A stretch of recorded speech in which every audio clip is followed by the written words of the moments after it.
Vamos começar a leitura do livro 2. Prontos à escuta, calaram-se todos, dispostos a ouvi-lo. O pai Enéas então exordiou do seu leito elevado: Mandas, rainha, contar-te o sofrer indizível dos nossos, como os aquivos, a grande potência dos teucros destruíram, reino infeliz, espantosa catástrofe que eu vi de perto, e de que fui grande parte.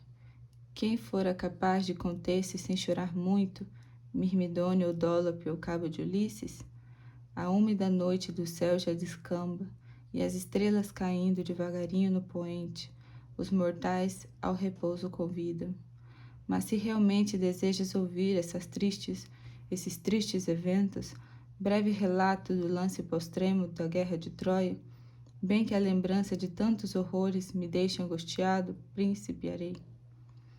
Pela guerra ou quebrados dos fados repulsos, em tantos anos corridos, os cabos de guerra da Grécia, com a ajuda da arte de Palas, construíram na praia um cavalo, alto como uma montanha de bojo com tábuas de abeto. Voto de pronto regresso era a máquina, todos diziam. Nessa medonha caverna, tirados por sorte, os guerreiros de mais valor ingressaram, num ápice enchendo as entranhas daquele monstro, com armas e gente escolhida de guerra. Tenedo, ilha famosa, se encontra defronte de Troia, rica no tempo em que o império de Príamo ainda existia. Ora uma enseada de pouco valor ou nenhum para as naves, preste mudaram-se aos Danaus, na praia deserta se ocultam. Nós o suponhamos longe a caminho da rica Micenas. Com isso a Teucria respira mais leve no luto penoso. Abrem-se as portas, alegram-se os troas de ver mais espaço, acampamento dos dórios, as praias desertas agora. Ponto era este dos Dólopes, eis onde Aquiles se achava. Surdos na terra os navios, o campo em que as hostes lutavam. Muitos pasmavam de ver o presente ominoso da deusa, a imensidão do cavalo. Timetes, primeiro de todos, aconselhou derrubarmos o muro e direto postarmos na cidadela. Ou por dolo isso fosse, ou dos fados previsto, Capes, porém, e outros mais de melhor parecer insistiam, para que ao mar tirássemos logo a armadilha dos Danaus, fogo deitássemos nela, ou que ao menos o ventre do monstro fosse explorado ou sondadas as vísceras sem mais reservas. Assim o vulgo inconstante oscilava entre vários alvitres. Nisso, Laoconte ardoroso, seguido de enorme cortejo, da sobranceira almedina desceu para a praia e de longe mesmo gritou: Cidadãos infelizes, que insânia vos cega! Imaginais porventura que os gregos já foram de volta, ou que os seus dons sejam limpos?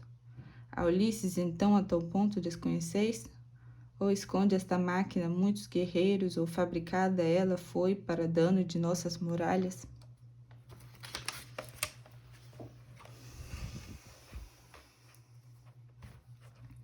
E devassar nossas casas ou do alto cair na cidade. Qualquer insídia contém, não confieis no cavalo, troianos.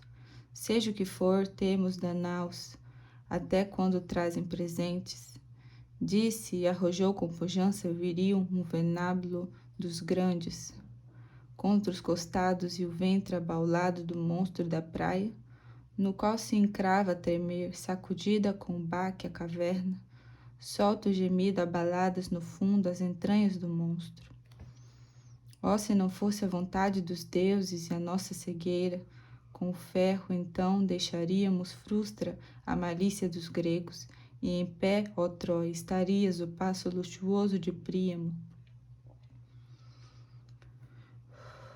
Nesse, entretanto, os pastores troianos com grande alarido trazem ao rei um mancebo com as mãos amarradas nas costas, desconhecido, entregara-se aos nossos a fim de seus planos levar a cabo e franquear os portões da cidade aos aquivos. no valor próprio confiado, igualmente disposto a valer-se das artimanhas nativas ou a morte enfrentar decidida.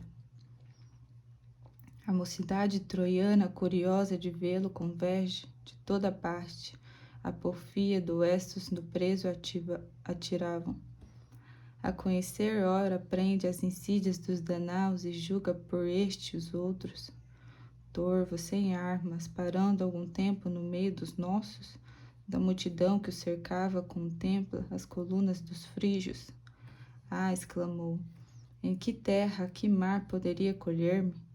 Ou que mais resta um coitado como eu, sem ventura nenhuma? Pois se entre os gregos não tem acolhida, os troianos em peso me são contrários. A morte me vota, o meu sangue reclamam. A esses gemidos mudaram-se os ânimos, logo se acalmam. Aqui se explique o incitamos, declaro-nos sua ascendência em que confia os motivos da sua prisão voluntária?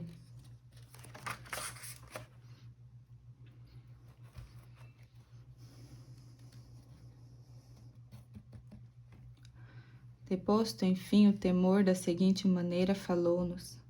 Seja o que for que me espera, Senhor, contar-te-ei a verdade. Não negarei que sou de Argos, de lá a minha estirpe descende. Esse é o princípio. A fortuna criou-a senão sem ventura, porém jamais o fará pucílame e rico em mentiras. Talvez já me tenhas ouvido falar do alto monte, da fama de Palamedes, nascido de belo, que os próprios argivos a morte infame votaram, levados por falsos indícios, por ser contrário eis o crime, a guerra infeliz desde cedo. Ora o lastimam depois de jogado nas trevas sem nome. A esse guerreiro entregou-me meu pai, muito jovem por sermos aparentados, a fim de adestrar-me no ofício das armas. Enquanto vivo, ele esteve e gozou de bom crédito junto dos governantes. Alguma vantagem do seu grande nome me aproveitava. Porém, quando a inveja de Ulisses, o falso, só o que é notório vos digo, o tirou do convívio dos homens, principiou para mim esta vida de prantos e luto, exacerbada com a dor da desgraça do amigo inocente, louco não soube calar, e firmei o propósito, caso voltasse à minha pátria algum dia, entre os próprios argivos vingá-los da morte infame.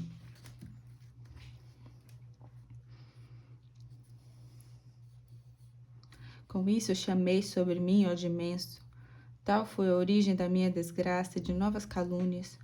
Ulisses sempre a sacar-me, e entre o vulgo espalhar umas vozes um tanto ambíguas, a fim de aprestar-me o futuro ominoso, e não parou senão quando, por meio do sábio calcante. Mas para que revolver na memória um passado tão triste? Por que deter-vos a ouvir-me? Se a todos os gregos na mesma conta tiverdes, basta isto que eu disse.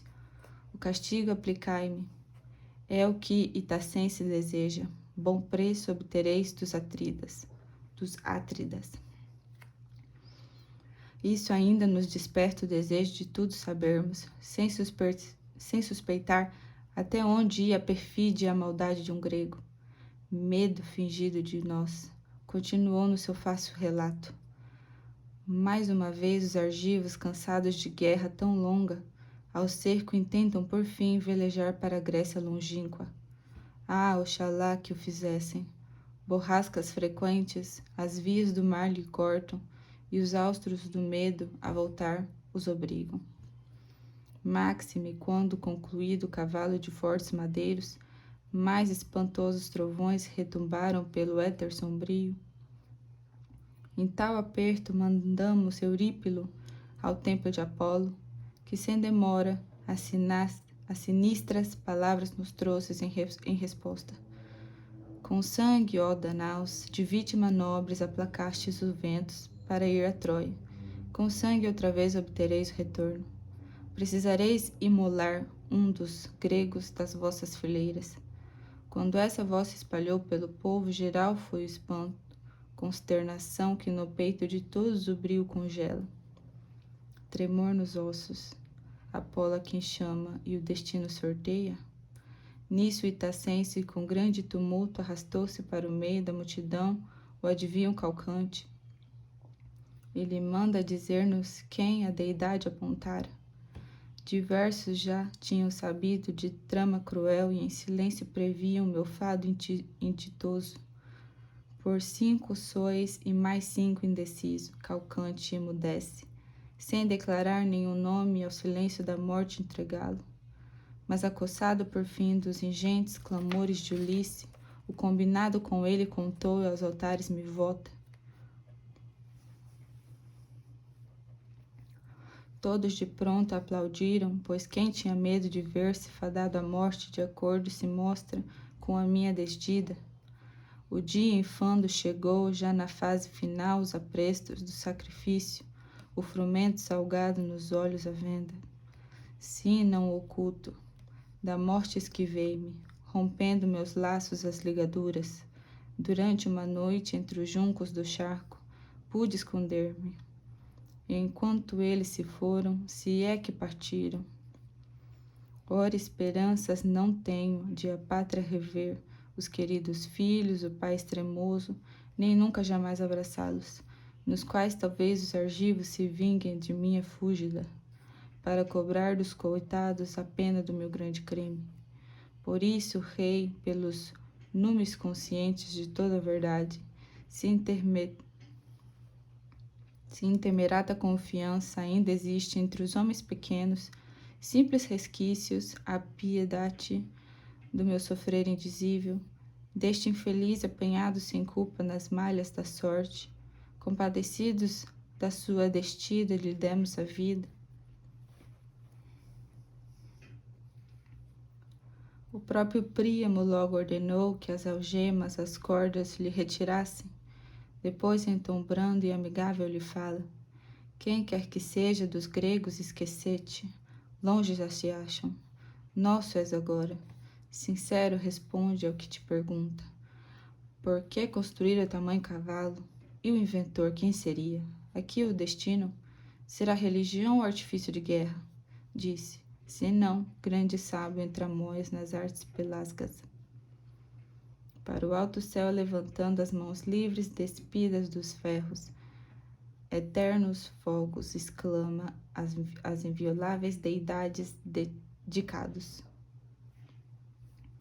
E vós, altares sagrados, algemas nefandas, que longe de mim joguei, vendas sacras, que a fronte me havieis ornado, seja-me lícito os laços romper, sacrossantos dos gregos, a todos eles odiar, divulgar suas tramas ocultas.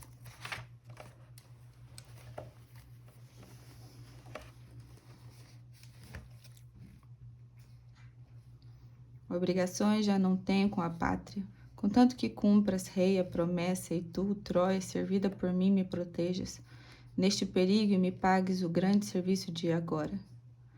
Toda a esperança dos Danaus e a grande confiança na guerra firmou-se sempre no auxílio de Palas. Porém, desde que Ulisses, de todo mal inventor, e o ímpio filho do velho Tideu, imaginaram roubar o sagrado paládio do templo, as sentinelas matando primeiro da excelsa Almedina, e a sacra éfigie levantaram, tocando ademais com mãos sujas de sangue as faixas virgíneas da deusa, impiedade sem nome. A decair começou pouco a pouco a esperança até o ponto de esvaecer-se o vigor para a luta, e contra eles Minerva. Logo a Tritônia nos deu manifestos sinais de mudança.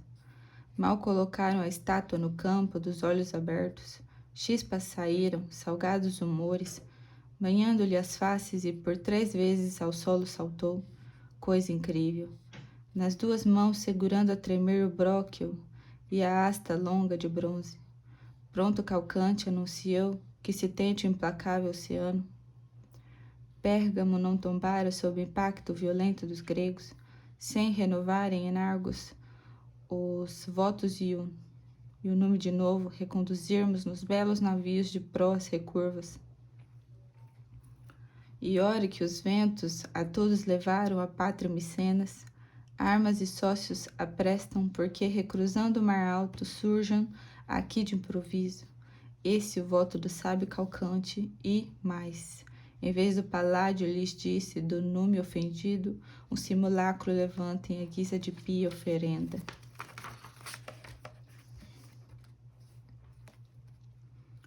Em desagravo da deusa, Calcante, esta máquina imensa, mandou alçar até as nuvens, porque não passasse nas portas, nem conseguisseis jamais para dentro dos muros levá-la, e desse modo alcançasseis o amparo perdido dos deuses, pois se violasseis com as mãos o presente fatal de Minerva, praga iminente cairia que os deuses, ó triste presságio, contra ele próprio convertam, no império de Príamo e os teucros. Mas se essas mãos a puserem sem dano no centro de Troia, a Ásia todinha baixaria a arrasar a cidade de Pélope. Triste fadário que iria cair sobre os nossos bisnetos.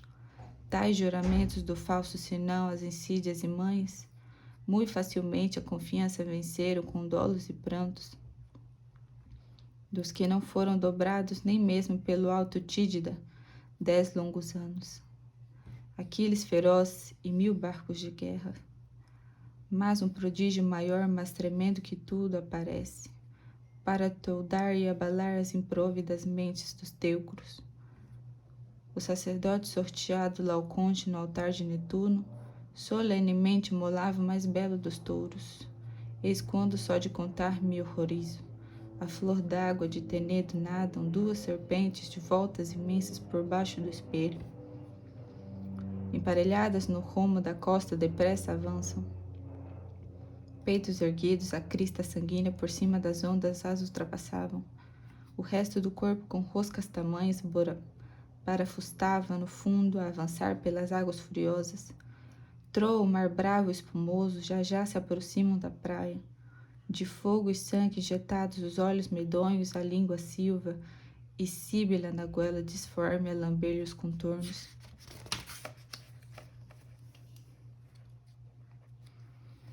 Diante de tal espetáculo fugimos de medo. Os 2 monstros por próprio impulso a Laoconte se atiram. Primeiro os corpinhos dos 2 meninos enredam no abraço das rodas gigantes, e os tenros membros retalham com suas dentadas sinistras. Logo a ele investem no ponto em que, armado de frechas, corria no auxílio de ambos, nas dobras enormes o apertam, e havendo por 2 vezes o corpo cingido, pescoço, as outras 2, muito por cima as cabeças lhe sobram os colos altivos, muito por cima as Tenta Laoconte os fatídicos nos desmanchar sem proveito, sangue a escorrer, veneno anegrado das vendas da fronte. Ao mesmo tempo que os astros atira clamores horrendos, tal como o touro do altar a fugir, o cutelo sacode que o sacerdote imperito na dura cerviz assestara. Nesse entrementes, a par dos dragões escaparam, rastreando na direção do santuário de Palas severa, e se acolhem aos pés da deusa no asilo eficaz do bróquio abaulado. Novo temor e pavor indizível a todos gelaram o coração. A uma voz declararam ter sido Laoconte muito justamente punido, ultrajar o sagrado madeiro, por disparar contra o grande cavalo sua lança impiedosa. Em coro clamam que ao tempo de Palas o bruto removam e a divindade com prece se aplaque.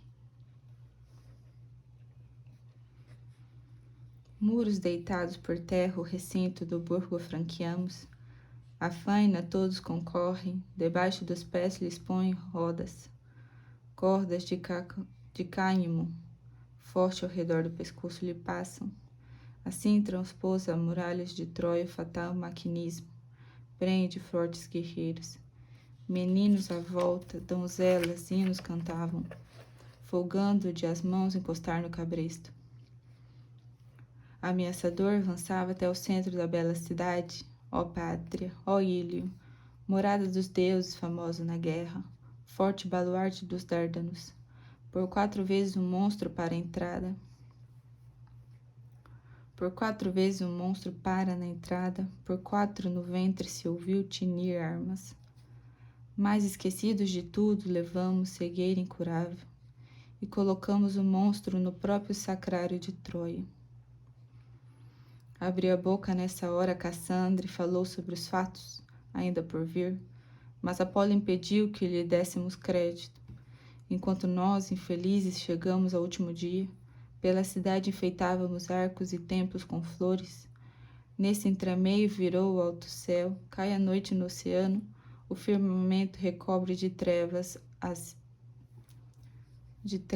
espessas terra. O firmamento recobre de trevas espessas a terra. E dos mirmidões toda a maldade, espalhados nas casas, calam-se os teucros. Dos corpos cansados o sono se apossa. Na melhor ordem de Tenedo, a argiva falante partira, favorecida da ausência da lua silente, no ramo das conhecidas ribeiras, e apenas brilhou na alta polpa da capitania o fanal, pelo fado amparado dos deuses, e a nós, infenso. Se não, abre a furto a prisão de bandeira.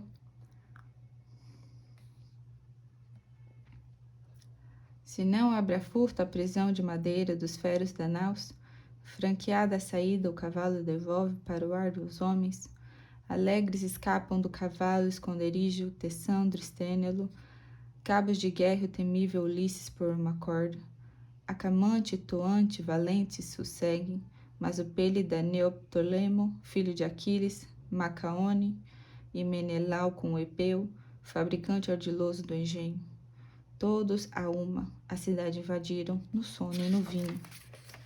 Como que imersos, os guardas massacram, as portas arrombam, todas, e os sócios acolhem de muitos ali postos à espera.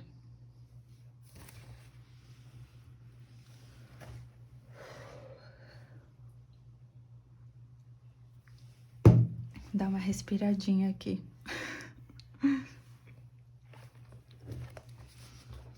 Vamos lá, onde que a gente estava? Os guardas massacram, as portas arrombam, espera. Precisamente na hora em que para os mortais estafados coa nos membros o grato sopor, doce prêmio dos deuses. Vi, pareceu-me, ante os olhos a sombra de Heitor desolada, e a derramar quentes lágrimas pelo semblante tristonho, tal como esteve antes disso na biga arrastado a matroca, pelos 2 pés arroxeado por forte e inamalável correio. Quão diferente, ai de mim, era então do outro Heitor que eu corria sempre a encontrar, quando entrava vestido de espólio de Aquiles, ou quando o fogo dos frígios jogava nas naus dos acaios, a barba esquálida, o sangue a empastar os cabelos, feridas e cicatrizes sem conta da guerra em defesa da pátria. Em torno aos muros, assim como vi a chorar, pareceu-me, que o interroguei por primeiro com estas palavras doridas: ó luz da Ardânia, fortíssimo esteio dos homens de Troia, por que voltaste tão tarde? A razão, caro Heitor, de ficares por tanto tempo naquelas regiões, para agora te vermos em tal estado, depois dos trabalhos da pátria indizíveis de massacrado os teus defensores. Que mão criminosa desfigurou-te, e as feridas do corpo, onde e quando as sofrestes?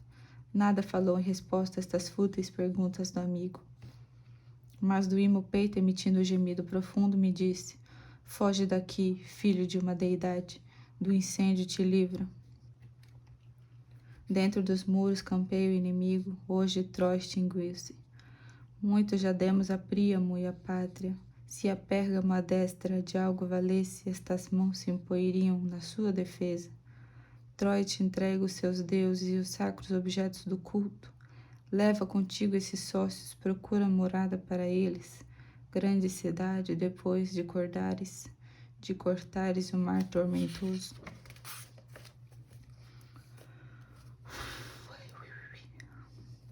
Disse, entregou-me as sagradas insígnias e vestas potentes, e o fogo eterno que ardia no lar, no santuário profundo, pela cidade, entretanto, ressoavam lamentos confusos.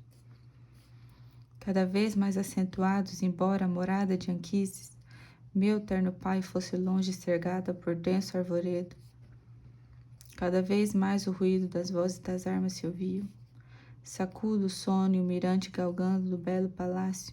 De ouças atentas me pus a escutar sem mexer-me um tantinho. Não de outra forma, quando austro furioso na seara o fogo por tudo espalha, ou a torrente aumentada com as águas dos montes arrasta os campos, a bela colheita dos bois o trabalho, e as próprias matas carrega perplexo no cimo de um monte, sem compreender o que passa, o pastor se admira do que ouve. Era patente a traição, sem rebuços a grega perfídia. Já se encontrava por terra o palácio do forte Deífobo, pelo furor de Vulcano arruinado, bem próximo ardia. O Calegonte, o Segeu, o reflexo do fogo esplendia. Ouvem-se grito dos homens, o toque atroador das trombetas. Fora de mim, logo as armas procuro, de nada nos servem. Um pensamento a nós todos anima.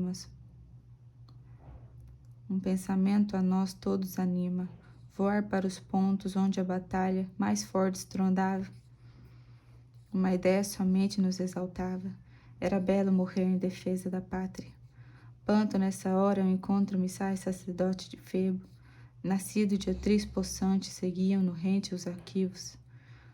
Numa das mãos traz os deuses vencidos, ornados do culto. Noutro, o netinho atordoado corria até a casa buscar-me. Panto, onde a luta é mais forte, ainda temos alguma defesa? Mal lhe falara, arrancou do mais fundo um gemido abafado. O último dia chegou de fatal extinção dos troianos. Troia caiu, Ílio Santa deixou de existir, alta glória dos descendentes de Dárdano. Júpiter fera os arquivos. Ai, Deus, como é difícil. Não sei por que uma hora eles falam arquivos. Depois eu vou pesquisar do que se trata. Júpiter fera os arquivos, transferiu tudo. No burgo abrasado, ora os gregos imperam. O desmedido cavalo do centro vital da cidade lança esquadrão sobre nós e o insultante senão onde passa semeia incêndios. Inúmeros danaus nas portas abertas. Tal multidão como nunca mandou-nos a forte Micenas. Outros as ruas estreitas entopem de flechas sangrentas. O gume do aço brilhante, o eriçado, de pontas a morte de toda parte nos manda. Com muito trabalho, os primeiros guardas, nas trevas envoltos, à força de Marte se opõem. A essas palavras de Tríada e os próprios ditames dos deuses, corra ao encontro das armas de fogo das tristes eríneas, ao grande estrondo dos ferros, clamor que até mesmo os atros ecoa.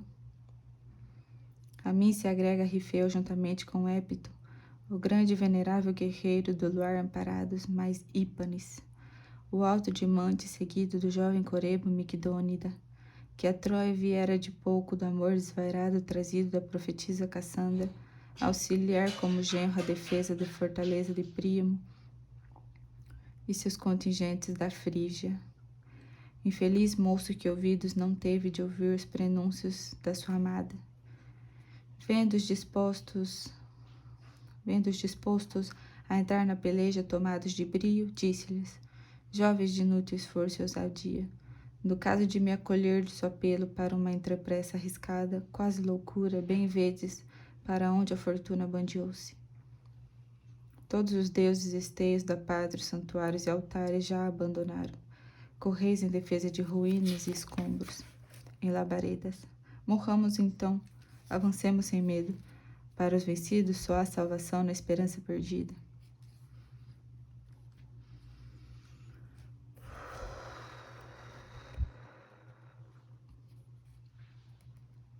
Com essas palavras inflama até o máximo o peito dos jovens, tal como lobos rapazes que cegos de fome imperiosa saem de noite à procura de presa e da cova se afastam, onde os filhinhos o aguardam com falsas sedentas por dardos,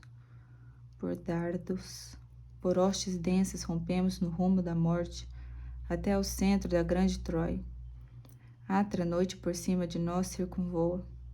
Quem poderia narrar os horrores, o atroz morticínio daquela noite, ou com um pranto igualar o trabalho dos teucros? Se você for respeitar a musicalidade aqui, haja fôlego, haja fôlego. Cristo. Caiu por terra uma antiga cidade, rainha das outras. Corpos sem vida aos montões se acumulam por todos os lados, nas casas amplas, nas ruas, no sólio dos templos sagrados. Pois nós, vencido por vezes, renasce o vigor primitivo, e os vencedores também pereciam por tudo desgraças, luto, lamentos, a imagem da morte em diversas posturas. Foi o primeiro a oferecer ao nosso ímpeto andrógeno valente, que vinha à frente de muitos guerreiros e nos confundira com combatentes argivos. Em tom amigável falou-nos: mas pressa nisso, rapazes, porque a sair demorastes do esconderijo? Por que essa preguiça quando os outros argivos já estão saqueando os palácios em chamas de Pérgamo altiva? Somente agora deixastes as naves de proas recurvas? Apenas isso, mas, tendo notado no que lhe dissemos, algo suspeito calou-se de pronto e recuou para o grupo, interrompendo de medo um só tempo o investido e o discurso. Como o viandante que o pé de improviso assentou numa cobra quase escondida entre as pedras e salta a tremer quando a enxerga meio enrolada de colo cerúleo com um bote já prestes? Assim, Andrógeo, ao nos ver, se dispõe a fugir cauteloso. Arremetemos contra ele de espadas e o cerco apertamos em terra estranha, tomados de susto, colheu-os a morte. Deixa eu ver quantas páginas faltam. Um par. Ai. Umas 20 páginas ainda. Cristo. Ainda bem que eu não tive Covid, hein? Por enquanto, né? Eu já vacinei. Bom, o que isso interessa pra vocês, né? Nada. Vamos lá.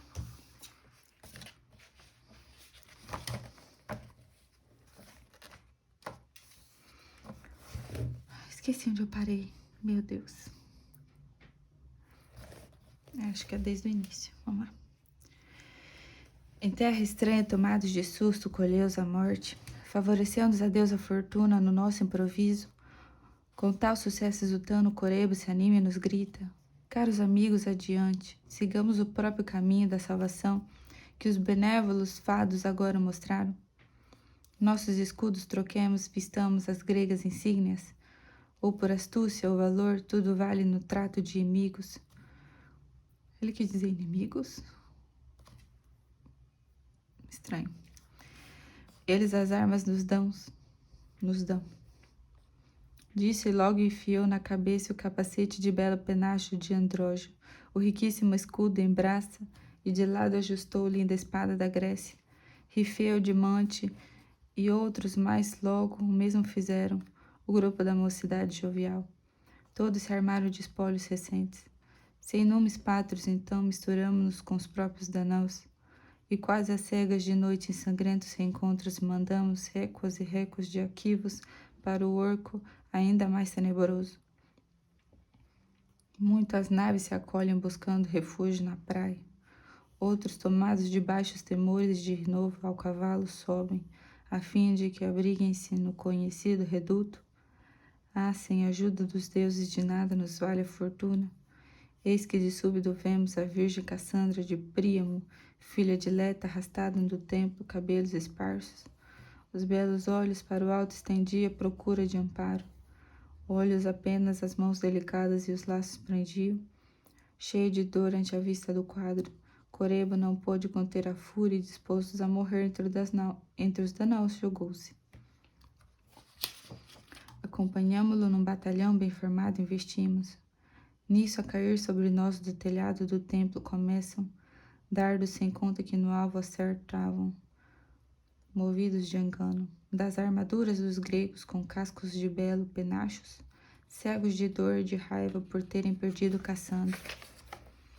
A Gentigreia comete o terrível Ágias dos Sátridas, como 2 gêmeos e o exército inteiro dos Dólopes feros. Não de outra forma engalfinham-se ventos contrários em luta, Zéfiro e Noto, e Maizero galhardo vaidoso com a posse dos corredores da aurora, a floresta estrondeia empunhando o belo tridente, Nereu espumoso mar fundo remexe, vem atacar-nos os mesmos que nós antes disso espalhamos pela cidade, escondidos nas dobras do manto da noite. Brigam deveras, primeiro de todo o engano percebem, troca de escudos e glaivos, a fala de acentos estranhos. Dada a superioridade do número, retrocedemos. Logo o Corebo caiu pela mão do viril Peneleu. Junto do altar de Minerva potente, Rifeu, o homem justo. Também tombou dos troianos o mais acatado e virtuoso. Mas os eternos assim não pensavam. Dimante mais Ípanes tombam as mãos dos seus próprios amigos. Nem tua piedade, Panto ilustríssimo, e as ínfulas sacras puderam salvar-te. Cinzas ilíacas chamam da última pira dos teucros. Sois testemunhas de como jamais me esquivei de perigos das duras armas dos danaus, e que o destino me impõe a morrer na guerra com sobra, e o meu braço tal prêmio exigia. Dali me afasto seguido de Pelias e de Ífito. Era Ífito bastante idoso, ferido por Pélias, de um dardo de Ulisses. Logo a atenção nos chamou o grande estrondo nos passos de Príamo, onde a batalha se trava com tanto furor, qual se noutras partes a calma reinasse sem vítima alguma nem perdas. Marte indomável por tudo seu grande furor espalhava, com tartarugas formadas de escudos gregos as portas assediavam, no afã de ganhar o telhado das casas. Fortes escadas nos muros engancham, degraus sobem lestes, firmes na esquerda os bróqueis, contra os dardos amparo eficiente. No peitoril com a direita seguros aos poucos avançam. Por outro lado, os troianos de cima as cumeiras e as torres jogam abaixo projéteis, descobrem com que defender-se. São vigamentos dourados insígnias dos priscos monarcas. Tudo lhe serve. Outros gládios na destra postados nas portas, informações adensadas, a entrada aos estranhos impedem. Mais animados ajuda, sentamos levar ao palácio. Reforço aos vivos trazer, duplicar o vigor dos vencidos. Porta secreta existia por trás do palácio de Príamo, comunicante com as outras moradas ocultas aos argivos, por onde Andrômaca ao tempo em que Troia ao fastígio acendera. Vir costumava sem guarda nenhuma, trazendo o filhinho, hastia nacte infeliz em vista ao avô carinhoso. Por essa porta subia ao ponto do alto da casa, onde os pobres teucros, seus irritos dardos, jogavam no campo inimigo. Água.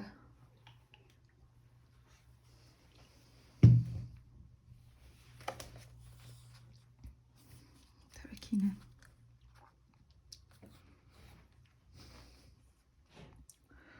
Torre construída na borda do teto, elevada às estrelas. Lá se encontrava lugar de onde os troos olhavam. Lá se encontrava lugar de onde os troos olhar costumavam o acampamento dos gregos, as naves de proas recurvas. Na sua base assentado alavancas nos pontos mais fracos, onde as junturas cediam com esforço conjunto, impelimos e da alta sede arrancamos, num ápice com grande estrondo e da alta... Num ápice com grande estrondo cai para frente, assolando até longe as falanges dos gregos. Logo esses claros preenchem com gente mais fresca, não para de chover dardos e pedras.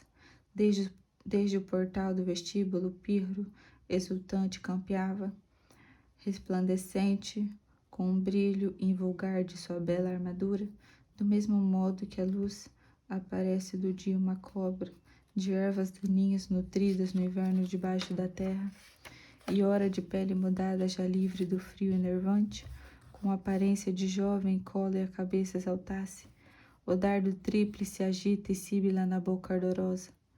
Ao lado seu perifante se encontra o escudeiro de Aquiles, Automedonte cocheiro também os mais fortes mancebos da bela Essíria, que faixos acessos nos tetos jogavam. Pirro na frente dos outros armado de dura bipene, deixa em pedaços os fortes umbrais, abalados os quícios, e as bronzeadas colseiras e roto um dos fortes batentes. Brecha primeiro, depois larga entrada aos arquivos apresta. Eis que aparece o interior do palácio seus pórticos amplos, os aposentos de Príamo e os nossos antigos monarcas, gente da guarda também apostados naquela defesa. Tudo são ais, miserável tumulto nas salas internas, quadros de dor, de angústia, ululado, femíneo, lamentos dilacerantes por tudo, até o céu estrelado se elevam. Pelos salões as matronas de pávido aspecto vagueiam, nas belas portas encostam de beijos sentidos cobrem. Com a mesma fúria do pai, Pirro a ação predadora dirige, sem que barreiras nem guardas consigam detê-los. As batidas sebras do ariete as portas já cedem, dos gonzos escapam, à força, estradas alargam. Batentes se quebram sem vida, tombam os guardas, os danãos avançam e as salas inundam. Com menos fúria e a represa espumante seus diques estouram, e arrebentando as barreiras que o passo impedir-lhe tentavam. Longe os terrenos alagam os currais alinhados e o próprio gado carrega no bojo das águas. Filho de Aquiles, os dois átridas irmãos na soleira do passo postados. Écuba, que nome, hein, Jesus? Écuba, suas 100 noras e Príamo junto das aras, com sangue fresco a irrigar as fogueiras por ele apagada. Gente, olha, não sabia que eu não estava filmando direito. Ai, desculpa, gente. Falta pouco. Vamos lá, pessoal, tomar um café. Uma vodka. Ah, brincadeira. Para depois voltar à leitura.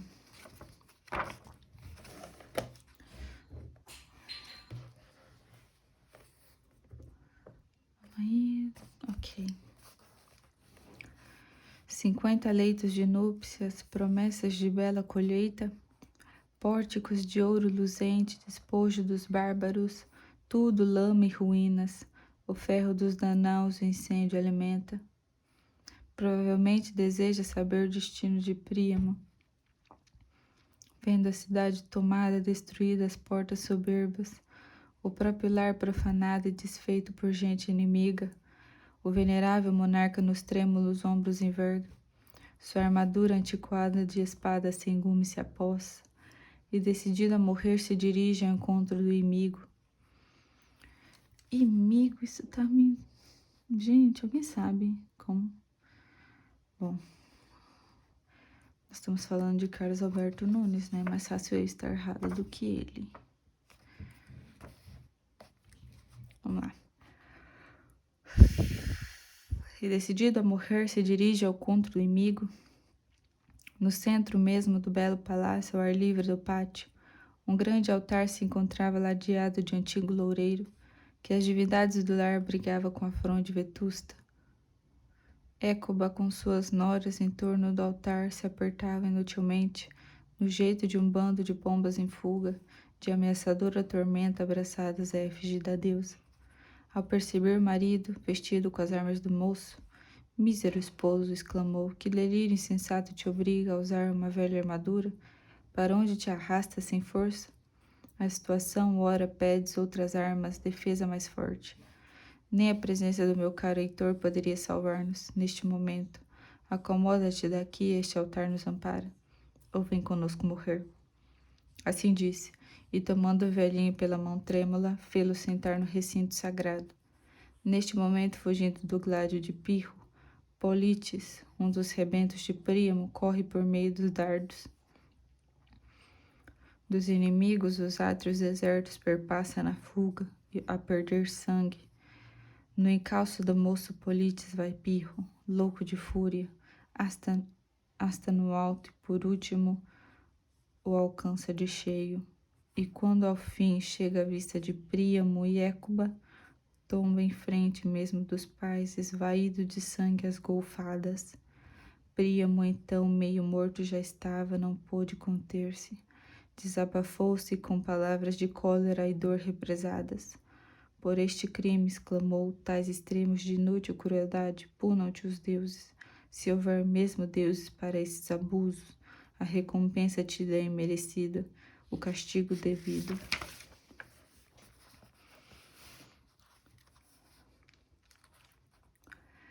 Pois presenciar-me fizeste o trespasso de um filho inocente. Com o sangue limpo do filho as feições de um pai velho manchaste. O próprio Aquiles, de quem falsamente te dizem nascido, não se portou desse modo com Príamo inimigo. Mostrou-se pio e acatou os direitos de um velho pedinte, deixando que para Troia voltasse o cadáver de Heitor entregou-me. Ao dizer isso, o velhinho arrojou com a mão débil o dardo, que pelo rouco metal repelido foi logo ficando, inutilmente suspenso no forro do escudo abaulado. Pirro falou, pois então vai tu mesmo contar ao Pelida, meu nobre pai, as proezas sem glórias do filho pequeno degenerado, Neoptólemo. Mas antes disso aqui morre. Assim falando, arrastou para junto do altar o tremente velho, que os pés resvalavam no sangue empapado do filho. Com a mão esquerda segura os cabelos do ancião, e com a espada firme na destra a luzir, enterrou-o até os copos do peito.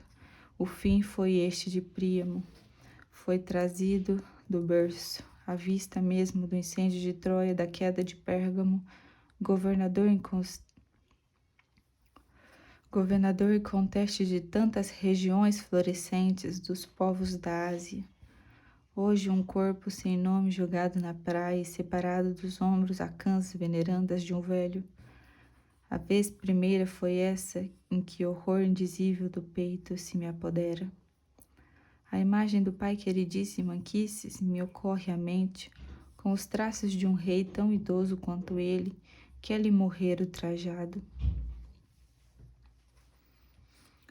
Pensei outrosim em Creus ao desamparo na casa incendiada em Iulo sozinho. Olho ao redor para ver com que gente eu contava. Morridos já haviam todos. Ou fosse cansaço ou desânimo, atiram-se dos altos muros. Alguns na imensa fogueira ainda vivos. Sozinho estava, portanto, mas nisso diviso na entrada do belo templo de Tindarida, em busca de um canto discreto.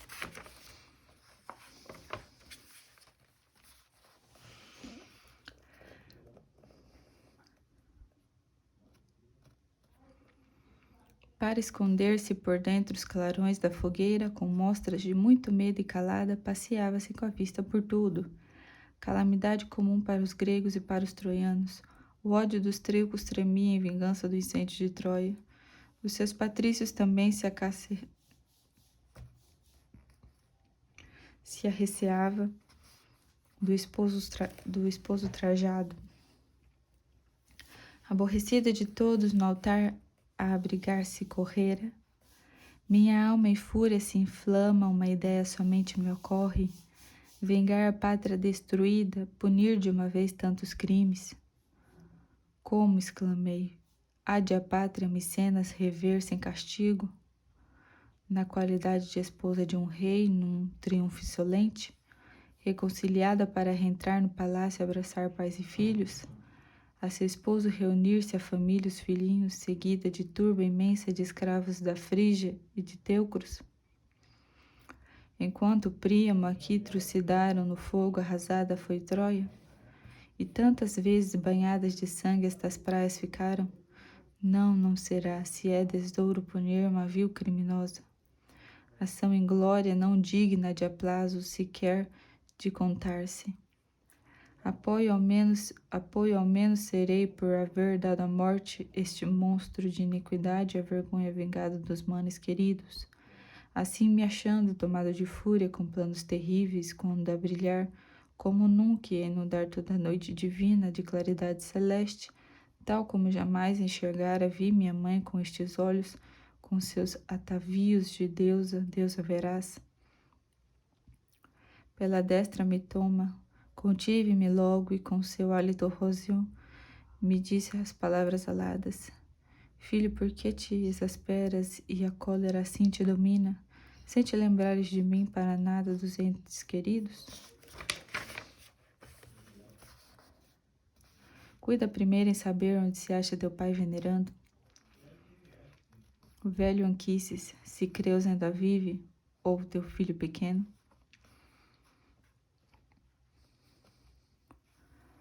Por toda parte os rodeiam as hostes furiosas dos gregos, vagam sentindo, não fosse a feição que eles todos dedico, vá pelo fogo teriam morrido, ou nos glaivos archivos. Não, essa filha de Tíndaro não é a culpada, nem pares, a quem odeias e increpas, a diva inclemência divina. Digo, os deuses odientos subverte a grandeza de Troia.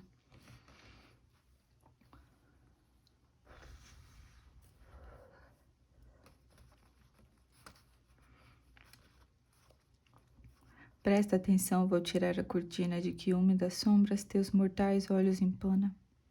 Sem medo nenhum cumpra as ordens de tua mãe, não vaciles nada em seguir-lhes os conselhos. Aqueles blocos não vês sotopostos a blocos maiores, grandes penhascos envoltos em nuvens de poeira e de fumo, pois nesse ponto Netuno com forte tridente percute, os alicerces de Troia de seus fundamentos arranca. A incomparável cidade se vista, imagino de guarda nas portas ceias, a lança a girar, gritar as hostes amigas. Aos feros danaus que venham depressa das naves recurvas para ajudá-la. Olha para o alto no cimo da torre, já vês a Tritônia, Palas em nuvem brilhante no escudo ameaçar-nos o Górgona terribilíssima. Jove também aos acaios anima. Os demais deuses concita alistarem-se contra Dardânia. Foge, meu filho, arremata esse esforço improfícuo e sem glória. Sempre estarei ao teu lado, ao paterno solar vou levar-te. Logo deixou de falar e ocultou-se nas trevas da noite.